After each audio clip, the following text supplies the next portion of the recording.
जय हिंद दोस्तों। सबसे पहले आप प्यारे बच्चों, आपकी जो क्लास है वो 10th क्लास है। 10th क्लास में आपका सबका स्वागत है। और हम आज जो है सबसे पहले आपका 10th क्लास का फर्स्ट चैप्टर स्टडी करने जा रहे हैं। और स्टडी करते ही हम जानेंगे कि क्या होते हैं रियल नंबर्स। तो स्टार्ट करते हैं रियल नंबर से। तो फर्स्टली रियल नंबर्स क्या होते हैं तो हम इन्हें जानेंगे। तो सबसे पहले नंबर सिस्टम में आएंगे तो नंबर्स क्या होते हैं, तो नंबर्स को देख लेते हैं हम। तो numbers are counting numbers, look like 1, 2, 3, 4, 5 up to so on is the numbers, and these numbers is also called as the natural numbers. And also we add in the front of the zero in the natural numbers, so it makes a whole number.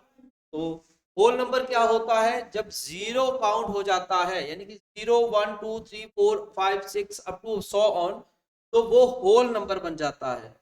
इसी प्रकार से अगर इसमें include कर लिया जाए negative numbers को, क्या याद नोट कर लिया जाए जी बेटा, ऐड कर लिए जाए नेगेटिव नंबर्स को, look like -1, -2, -3, also we add the zero and the positive integers, positive numbers, so it is called as a integers। तो हम उसको क्या कहेंगे?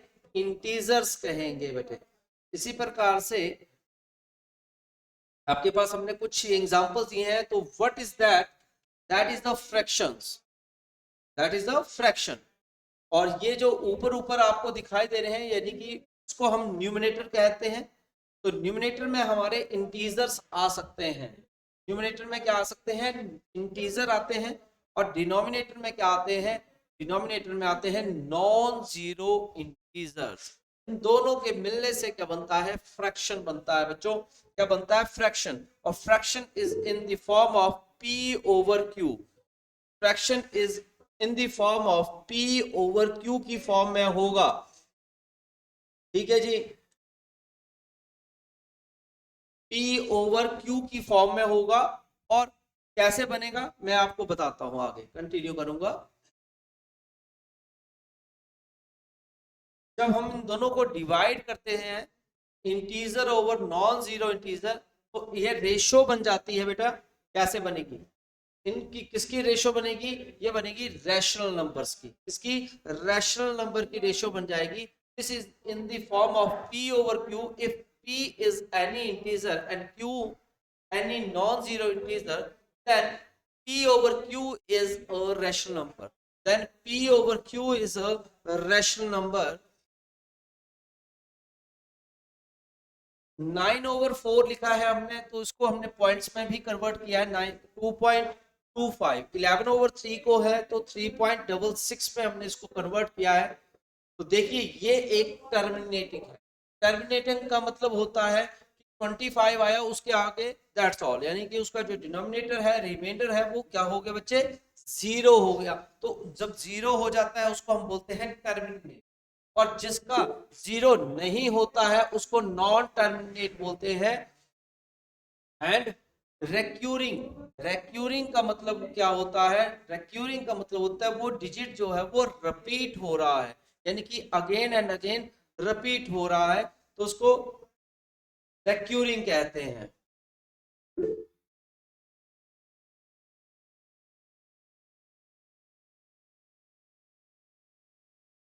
तो इस प्रकार से होगा रेक्यूरिंग के लिए 3.66 दिया था, तो ये आपका नॉन टर्मिनेटिंग एंड रेक्यूरिंग में चला गया था। ठीक है, तो इसी के आगे हम बोलते हैं कि decimal form of rational number is terminating और नॉन टर्मिनेटिंग एंड रेक्यूरिंग। जो भी डेसिमल में नंबर्स होते हैं, रैशनल नंबर्स में होते हैं, वो जरूरी नहीं है कि वो टर्मिनेट भी हो सकते हैं और नॉन टर्मिनेटिंग एंड रेक्यूरिंग भी हो सकते हैं। ये भी हमारे क्या आएंगे? Rational number. मगर जब हमने इसको रिप्लेस करना हो, जो आपके रेक्यूरिंग है, वो आप कैसे रिप्लेस बाय बार, कैसे बार से हम इसको रिप्लेस करते हैं। जैसे कि आपके पास एक एग्जांपल दिया है 4.91 914 is repeated again and again, so we replace this 4.914 is a bar. how बार लगाकर हम इसको रिप्लेस कर देते हैं डायरेक्ट. ठीक है जी. अब हम कुछ आइडेंटिफाई करेंगे कि कौन से इसमें रैशनल नंबर्स हैं और किस टाइप के हैं. देखते हैं. फर्स्ट एग्जांपल 0.048 बार. तो ये नॉन टर्मिनेटिंग एंड रिक्यूरिंग है. नॉन टर्मिनेटिंग क्यों है? क्योंकि 8 के ऊपर बार लगा है और बार का मतलब हो गया वो डिजिट रिपीट हो रहा है again and again, so on time, number of time. ठीक है, तो इसलिए नॉन टर्मिनेटिंग एंड रिक्यूरिंग में आ गया. तो इसलिए हम इसको क्या बोल सकते हैं? Rational number. इसी प्रकार से नेक्स्ट आ जाता है 4.914. तो इसमें क्या होगा आपका? इसमें ध्यान से देखने वाली बातें हैं. तो इसमें होगा आपका ये भी रिपीट हो रहा है, तो इसलिए non terminating and recurring. Recurring क्यों आ रहा है? कि सेम डिजिट बार बार रिपीट हो रहा है बेटा, तो इसलिए नॉन टर्मिनेटर क्यों? क्योंकि बार लगाया है. तो नॉन टर्मिनेट में क्या? रिक्यूरिंग क्यों? क्योंकि सेम डिजिट ही बोला है, रिपीट हो रहा है, इसलिए ये भी रैशनल नंबर जाएगा. 2.066, इसके आगे इसके ऊपर ना बार है ना कुछ है, तो ये आपका क्या हो रहा है? टर्मिनेट हो गया. क्या हो गया? टर्मिनेट हो गया है. तो जब टर्मिनेट हो जाता है तो ये टर्मिनेटिंग में चला जाएगा और नॉन रिक्यूरिंग में भी चला जाता है. तो इसलिए हम बोल सकते हैं कि ये भी एक प्रकार का रैशनल नंबर ही है. अब ये वाला डिजिट देखेंगे तो इसमें ना बार लगी है ना डिजिट रिपीट हो रहा है. ठीक है, तो इसलिए ये non terminating and non recurring है.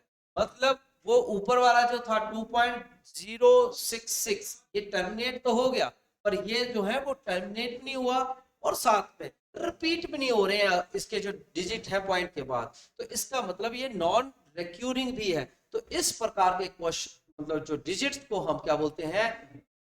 रैशनल नंबर नहीं होते हैं, ये होते हैं क्या होते हैं? इरेशनल में चले जाते हैं. ठीक है, ऐसे ही ये है आपका example non terminating and non recurring का जा रहा है. इसी प्रकार से नेक्स्ट क्वेश्चन भी आपका non terminating and non recurring का है. लुक लाइक एज एग्जांपल है, ये भी नॉन टर्मिनेटिंग है नॉन रिक्यूरिंग है, मगर नेक्स्ट क्वेश्चन जो है वो क्या है? टर्मिनेटिंग भी है और सॉरी नॉन टर्मिनेटिंग और रिक्यूरिंग जरूर है, जो दूसरों से अलग बना दिया. क्योंकि 253 के ऊपर बार लगा है, जिसपे बार लगा होता है बेटा वो रिपीट हो रहा है. तो इसलिए हम कह सकते हैं कि हमारा जो क्वेश्चन है हमें आइडिया लगा है कि टर्मिनेट क्या होता है और नॉट टर्मिनेट क्या होता है. ये डिजिट जो है वो क्या बन गया है? वो बन गया है रैशनल नंबर. बेटा क्या बन गया है? Rational. This type of the number they, यानी कि अभी इन नंबर्स की अगर हम बात करें तो इस प्रकार के नंबर जो होते हैं जिसमें डेसिमल के बाद non terminating and non recurring होते हैं, तो मैंने आल्सो पहले से ही आपको एक्सप्लेन कर दिया है कि इनको हम क्या बोलते हैं? रैशनल नंबर नहीं बोलेंगे, इनको बोलेंगे इरैशनल नंबर. बेटा बिल्कुल सही बोल रहे हो, इरैशनल नंबर बोलेंगे. ये आपको माइंड में रखना है कि इरैशनल नंबर कौन से होते हैं. इसकी डेफिनेशन भी आपको लर्न रखनी चाहिए कि those numbers whose non terminating and non recurring are called irrational number. जो नंबर आपके नॉन टर्मिनेटिंग और नॉन रिक्यूरिंग होंगे वो सभी नंबर आपके क्या होंगे? इरैशनल नंबर होंगे. बेटा इरैशनल होंगे. Let's to find the square root of the numbers and are not a perfect square. जिनका परफेक्ट स्क्वायर नहीं होता वो भी आपके क्या आते हैं? Irrational number. क्या आते हैं? Irrational number. Look like this: √2, √3, √5, √6. सबसे पहले √2 की वैल्यू निकालेंगे तो 1.4121356237 डॉट डॉट आ रहे हैं. इसी प्रकार से अगर आप √3, √5, √6 की भी वैल्यूज निकालेंगे, ये सभी देखेंगे तो सभी की सभी क्या आ रही हैं? Non terminating and non recurring, जो कि रिपीट भी नहीं हो रही है और रिक्यूर भी नहीं हो रही है. रिक्यूरिंग नहीं हो रही है, रिपीट नहीं हो रही है. ठीक है जी. तो आप ये भी बोल सकते हैं कि the square roots of numbers that are not perfect square, जिनका परफेक्ट स्क्वायर नहीं होता, वो डिजिट भी आपके क्या होते हैं, वो होते हैं आपके इररेशनल नंबर। क्या होते हैं? Irrational number. तो अभी हमने जो स्टडी किया है बेटा, तो सबसे पहले क्या स्टडी किया है? इंटीजर नंबर्स को हमने आज स्टडी किया है इस क्लास में, जिसमें इंटीजर्स क्या होते हैं, जो माइनस की वैल्यूज और प्लस की वैल्यूज और जीरो भी प्लेस किया होता है, वो इंटीजर्स होते हैं। होल नंबर्स क्या होते हैं? होल नंबर्स वो होते हैं जिसमें जीरो भी ऐड हो जाता है काउंटिंग नंबर के साथ, और नेचुरल नंबर होते हैं जिनको हम बोलते हैं काउंटिंग नंबर, यानी कि 1 2 3 4 up to so on. The rational numbers बोलेंगे इनको, क्या बोलेंगे? Rational number. और rational number is equal to the integer over non zero integer, and this is also called as a terminating and non-terminating and recurring, or called as a rational number. But in irrational number, non-terminating and non-recurring numbers, then it make a chapter number 1 of the class 10 is real number. That one is the chapter real number. In the class 10th example, 8 is divided by 2, then 2 से divide करेंगे, यहां पर आपका reminder कितना आ गया बेटा? 0 आ गया। क्या आ गया? 0 आ गया। इसको हम बीच में जो लिखते हैं, इस वाले डिजिट को 8 को जिससे हम डिवाइड कर रहे हैं, इसको बोलते हैं डिविडेंड। क्या बोलते हैं? डिविडेंड। इसे हम बोलते हैं डिवाइजर, इसको बोलते हैं क्वोशिएंट, और इसे बोलते हैं रिमाइंडर। तो ये भी आपको याद रखना चाहिए कि किसे क्वोशिएंट बोलते हैं, किसे डिवाइजर बोलते हैं, किसे रिमाइंडर बोलते हैं, तो हम डिविडेंड बोलते हैं। ये भी हमें याद होना चाहिए, क्योंकि हमारा फॉर्मूला है dividend is equal to divisor multiply quotient plus. जो आपको ये नोट भी करना चाहिए कॉपी के ऊपर, साथ टू साथ, साथ साथ में आप कॉपी पे ये नोट करेंगे, नोट्स बनाइएगा। इस वीडियो को जब भी आप नोट करें, देखें, तो नोट्स को मेंटेन रखिए और इस वीडियो को अगेन एंड अगेन देखते रहिए। अब लिखने का तरीका देखिए, डिविडेंड की जगह डिविडेंड आ गया, डिवाइजर की जगह डिवाइजर यानी कि आपका 2 है, क्वोशिएंट आपका 4 है तो मल्टीप्लाई 4 आ गया, प्लस रिमाइंडर 0। ये हमारा एग्जांपल है एक। इसी प्रकार से हम 15 का लेते हैं, तो 15 के केस में यहां पर आपके पास 1 इज लेफ्ट। जब 1 बच गया तो 15 जैसे कि dividend equal to divisor into quotient plus है, इसे हम अल्फा भी मान सकते हैं, और डिवाइजर को बी मान लिया है, और क्वोशिएंट को आपने क्यू प्लस रिमाइंडर को आर मानकर चलते। ये हमारा एक इक्वेशन बन रही है, a is equal to b q plus r. दोनों में रिमाइंडर है आर आर, तो आर की वैल्यू जो है वो 0 से ग्रेटर देन टू आर, यानी कि 0 से ऊपर जाएगी, 0 से नीचे नहीं जाएगी। ये खास आपने याद रखना है बेटे, ठीक है। तो इस एल्गोरिथम को बोलते हैं इक्विलिड डिवीजन एल्गोरिथम। क्या बोलते हैं? Euclid division algorithm. तो ये एल्गोरिथम जो है वो सेटिस्फाइड करता है unique integers q and r, जिसमें इक्वल टू इक्वेशन होगी a equal to b q plus r। Next question number 1 in this class, use equilibrium division algorithm and to find the HCF। Equilibrium division algorithm के through आपने बताना है HCF क्या होगा। Firstly, since आपने check करना है कि ये जो आपके पास डिजिट दिया है इसमें बड़ी वैल्यू कौन सी है, तो आपने वो चेक करना है कि which one of them is a bigger, and then you can show 225 is bigger than 135, and then you can take a HCF and then apply the algorithm like a is equal to bq plus r, तो आप लिखने का वही तरीका है मैंने जो बताया है आपको। 225 equal to 135 multiply 1 plus 90. Then your remainder is not 0. So we can consider a 90 is divisor and 135 is dividend. Then you can take also, then can subtract, the remainder is 45, but remainder is not equal to 0 or 1, so we also apply the split division algorithm. So you can also write the equation 135 90 multiply 1 plus 45. Then also we consider divisor as the 45 and dividend is 90. So you can also again do like this, and the remainder is taken 0.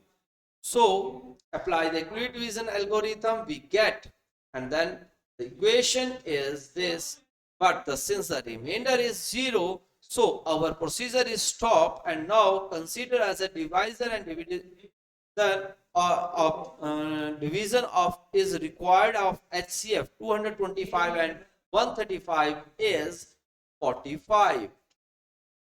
That one is the answer for the use the equilibrium division algorithm to find the HCF of 135 and 225. Then we go the part number 3rd of the exercise is 1.1 NCERT. Also you can try which one of the digit is bigger. 867 is bigger, so you can greater than 255, then you can take divide by this, the remainder is 102, so you can apply the equilibrium division algorithm. So you can take this formula, dividend is equal to divisor multiply question लिखा है, question होगा plus remainder, a equal to bq plus r, you can wrote, and then also you can take a divisor is 102 and dividend is 255.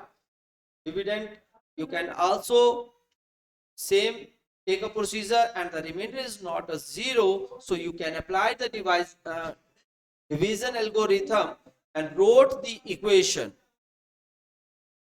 like this. And also you can take a divisor, this 51 is a divisor and 102 is a dividend, and follow the same procedure, and then you can see the remainder is 0. When the remainder is 0, so the process is stop, and the HCF of these digits 867 and 255 is 51. That one is the answer of this equation. This is the class of the today, and share this class. और आपको class कैसी लगी जरूर बताइएगा। तब तक के लिए अगली क्लास में मिलेंगे। जय हिंद, जय भारत।